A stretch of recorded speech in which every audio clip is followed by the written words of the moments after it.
আমাদের ঘরের আমাদের আরামের অবস্থানকে পরিত্যাগ করে আল্লাহ পাক আমাদেরকে এই মুহূর্তে জান্নাতি বাগানে আল্লাহ পাক জান্নাতে যাওয়ার আশায় জাহান্নাম থেকে বাঁচার প্রত্যয় হেদায়েত পাওয়ার লক্ষ্যে আল্লাহ রাব্বুল আলামিন আমাদেরকে জান্নাতি সামিয়ানার নিচে একত্রিত হওয়ার তৌফিক দান করেছেন।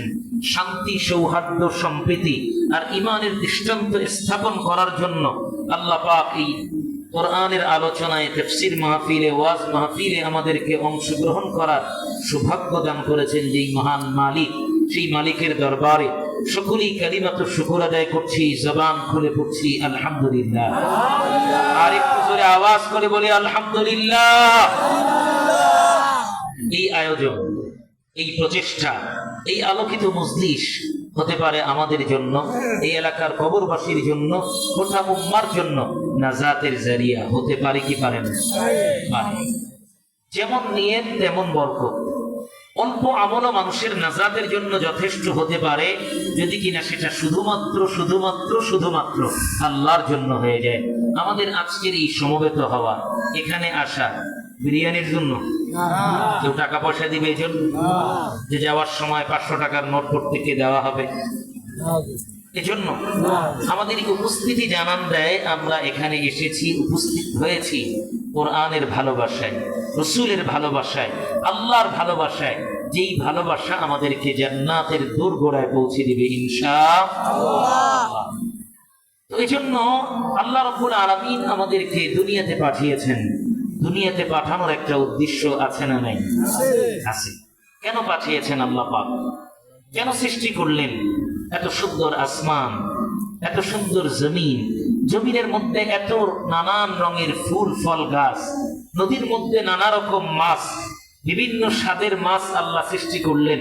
পুকুরের মাছের স্বাদ একরকম, নদীর মাছের স্বাদ আরেক রকম, সাগরের মাছের স্বাদ আরেক রকম, মুরগির গোস্তের স্বাদ একরকম, গরু গোস্তের স্বাদ আরেক রকম, ভেড়ার গোস্তের স্বাদ আরেক রকম, মহিষের গোস্তের স্বাদ আরেক রকম, উটের গোস্তের স্বাদ আরেক রকম, দুম্বার গোস্তের স্বাদ আরেক রকম।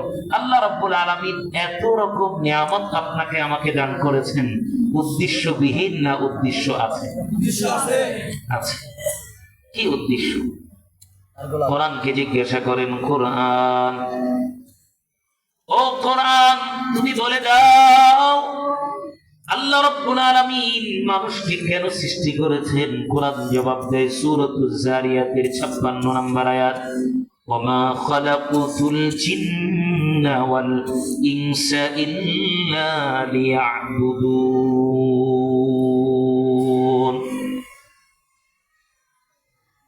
আজ খাওয়াহি রিজাই হক আদা কুন, বন্দিগি কুন, বন্দিগি কুন, বন্দিগি। মাওলানা রুমি রাহমাতুল্লাহ আলাইহি বলেন, কোরআন বলে দেয় আল্লাহ রাব্বুল আলামিন আপনাকে আমাকে সৃষ্টি করেছেন পৃথিবীর সমস্ত নারী পুরুষকে একমাত্র শুধুমাত্র আল্লাহ তাআলার ইবাদত করার জন্য আপনাকে আমাকে বানিয়েছেন। সুবহানাল্লাহ। ঠিক আছে, আলহামদুলিল্লাহ। ঠিক আছে। তো আল্লাহ রাব্বুল আলামিন আপনাকে আমাকে একমাত্র শুধুমাত্র সৃষ্টি করেছেন কার ইবাদত করার জন্য? আসতে বলবেন না, কার ইবাদত করার জন্য? আল্লাহ। আর যা কিছু দেখছি এই গোটা দুনিয়ার, এগুলো সৃষ্টি করেছেন আল্লাহ পাক আপনার আমার সেবার জন্য, খেদমতের জন্য। আল্লাহ রাব্বুল আলামিন আপনাকে আমাকে সৃষ্টি করেছেন তার ইবাদতের জন্য। আপনি কোরআনকে প্রশ্ন করেন, আমার তো বউ বাচ্চা আছে, সন্তান আছে, আমার ব্যবসা আছে, চাকরি আছে, আমি যদি ইবাদতি করি এগুলো করব কখন? আল্লাহ রাব্বুল আলামিন জবাব দেয় 24 ঘন্টা আমার ইবাদতের দরকার নাই, বরং যখন 5 ওয়াক্ত মসজিদে আযান দেয় আর তোমার জিন্দেগীর সমস্ত কাজকর্মগুলি আল্লাহর হুকুম